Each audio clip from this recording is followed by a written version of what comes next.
तो hello dear students, welcome to my YouTube channel.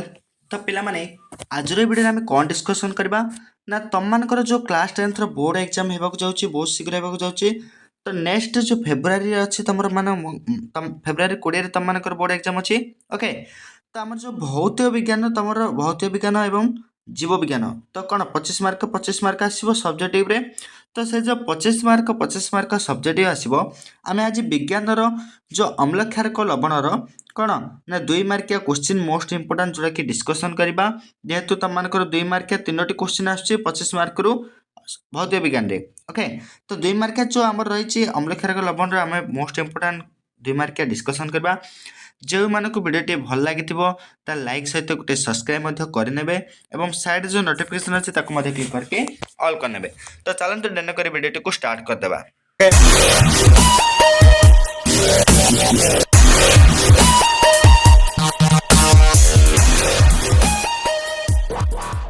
तो question number 1 कौन कही ना क्षार सोडार संकेत कौन, खाइबा सोडा को किपरि प्रस्तुत करा जाए रासायनिक समीकरण सह लेख। तो क्षार सोडा रासायनिक संकेत हूँ Na2CO3.10H2O। प्रस्तुति खाइबा सोडा को उत्ताप्त कले से क्षार सोडा मिलता है। खाइबा सोडा को जब आम बहुत मात्रा ताप देवा ताल कौन आमको क्षार सोडा मिल। NaHCO3 ताप देले Na2CO3 + 10H2O + CO2। ओके, जल एवं अंगारकाम्ल बाहर।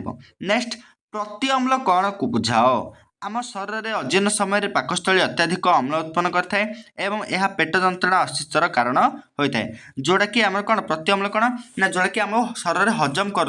ओके, हजम नहबा पर आम कौन ना अधिकांश पेटर जंत्रणा देखा बेले गुड़गुड़ी होता है। ओके, यही जंत्रणार उपशम पाई केतक क्षारक व्यवहार करा जाए ना नहीं आमको से जो जंत्रणा को माने जो हजम करने आम कौन करवा ना केत गुड़े क्षार उपकार होता है जोटा कि MgOH कि NaHCO3। ओके, कौन MgOH माने Mg माने कौन मैग्नीशियम हाइड्रोक्साइड कि sodium hydrocarbonate. Okay, NaHCO3 sodium hydrocarbonate.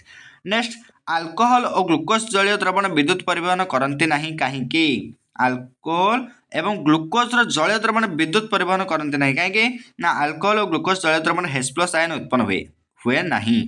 Alcohol कि ग्लूकोज H+ आयन उत्पन्न हम नहीं। एम द्रवण कौन चार्जित कणिका नम द्रवण विद्युत परिवहन हुए नहीं।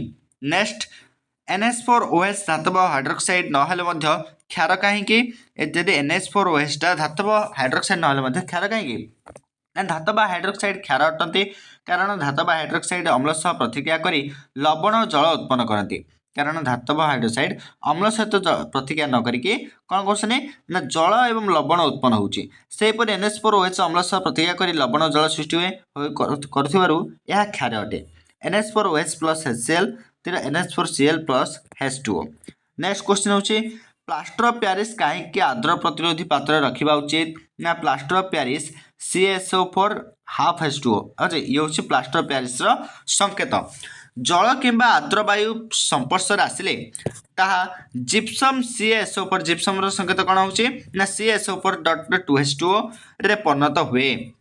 सी कौन कहला ना प्लास्टर ऑफ पेरिस जदि जल किंबा आर्द्र वायु संपर्श आसो ताहा जिप्सम रे परिणत होमती। देख CaSO4.½ H2O ये हूँ कौन ना प्लास्टर ऑफ पेरिस। जदि प्लास्टर ऑफ पेरिस आम कौन ना ये H2O मिसियो पुणी जल आसला जल संपर्श आसले कौन हो ना आम CaSO4.2H2O माने आम कहीं परिणत हो ना जिप्सम रे। ओके, से प्लास्टर ऑफ पेरिस को एक आर्द्र प्रतिरोधी पात्र रे रखा उचित। से आम कौन करवा ना प्लास्टर ऑफ पेरिस को एक ओदालिया पात्र रखा निहाती दरकार। गोटे सबल अम्ल गोटे सबल क्षारकर नाम लेख ना एम मध्य रासायनिक प्रतिक्रिया जो सुष्ट लवणर नाम लेख।